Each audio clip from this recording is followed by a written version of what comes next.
Our house used to have some rooms that were too hot and others that were too cold, but I found a way to make our house more comfortable and reduce our energy bills.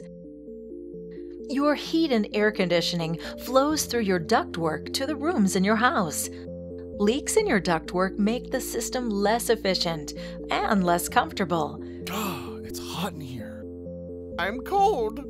The average home loses 25 to 40% of heated and cooled air through leaks in the air ducts.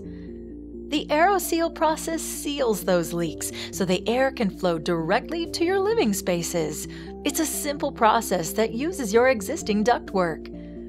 The aeroseal solution also keeps dust, allergens, and pollutants from being pulled into the airstream. And a more efficient system means less wear and tear on your heating and cooling equipment.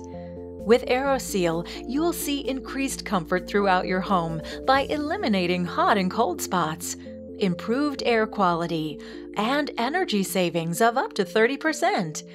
Seal in the savings with aeroseal.